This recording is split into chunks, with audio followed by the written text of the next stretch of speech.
Welcome to the pink side. I wore her bra as a joke. Now it's not coming off. My name is Ryan, and until about 3 weeks ago, I never thought a piece of lingerie could flip my world upside down. I'm 24. A tech support guy by day, meaning I mostly sit behind a screen, fix people's Wi-Fi issues, and drink way too much instant coffee. I live in a small apartment on the east side of town. Nothing fancy, just enough space for me and Emma, my girlfriend of almost 2 years. She's the type of girl people notice when she walks into a room. Confident, creative, loud in the best way. She's a photographer and a fashion blogger, which means our home is always filled with boxes of new clothes, makeup palettes, wigs, and bright ring lights. The apartment constantly smells like vanilla, perfume, and some mystery blend of setting spray. I love her. I really do. But I've been keeping something from her. And it all started with one stupid joke. It was a rainy Saturday afternoon. Emma was out on a shoot and wouldn't be home for hours. I had just finished folding laundry and was putting her things away when I noticed it. One of her bras, a soft pink lace one I'd seen her wear a few times, lay on the dresser. Probably forgotten after she changed in a hurry. I picked it up amused. It was delicate, almost weightless in my hand. What would it feel like? The thought came out of nowhere. I laughed at myself. It was just curiosity. A harmless thought. And before I even realized what I was doing, I was slipping my arms through the straps and pulling it across my chest. It was too tight. Awkward at first. I adjusted it until it sat properly. The cups were obviously empty, but the shape it gave me the snugness around my ribs. Weirdly comforting. I caught a glimpse of myself in the mirror. My bare chest, wrapped in something so feminine, so not me, should have made me feel ridiculous. But it didn't. It made me feel strangely right. I was still wearing it 20 minutes later when I heard keys in the door. Panic hit me like a truck. I ripped it off, stuffed it under the bed, and threw on a hoodie. Emma walked in seconds later, drenched from the rain, grinning. "Miss me?" "Always," I said, heart pounding. She didn't suspect a thing. But that moment opened a door I didn't know existed. The next day, I tried it on again. With the door locked this time. Then I tried a second one. Then one of her camisoles. Then a skirt. And I kept telling myself it was just curiosity. That it was harmless. That it wasn't me.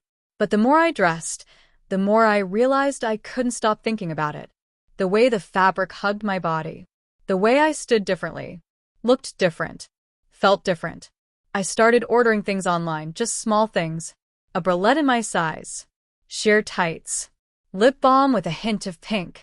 Each time I tried something new, it was like peeling back a layer I didn't even know was hiding me. I told myself I'd stop. That I could quit whenever I wanted. But then came the night I tried on the bra again, and it wouldn't come off. Not literally, at least not physically. But when I looked in the mirror that night, something changed. For the first time, I didn't want to take it off. Emma still had no idea. Or, at least, I thought she didn't. But lately, she'd started acting a little strange. Lingering glances. Odd questions. One night she joked, "You'd probably rock one of my bras better than I do." I laughed nervously. She didn't. And now? Now I'm standing in front of the mirror again. The same pink bra snug against my chest. My face freshly shaven. My hair pushed back under one of her headbands. A hint of gloss on my lips. The door is locked. But my secret life is starting to leak through the cracks. And I have this gut feeling. She knows. And once she finds out, there's no going back. The problem with secrets is they're never as quiet as you think. I tried to keep it contained. Told myself it was just something I did on weekends behind locked doors. I'd wait until Emma was out, take out the small box I kept hidden in the back of my closet, my collection. It started with that one pink bra. But now the box had grown. A second bra. A soft white one, satin with a tiny bow between the cups. Then panties that matched. Then a garter belt I bought online late one night, heart racing the entire time. Lip gloss. A padded bralette. A small palette of foundation that almost matched my skin tone. Every piece was a risk. Every session a countdown. I knew Emma's schedule by heart.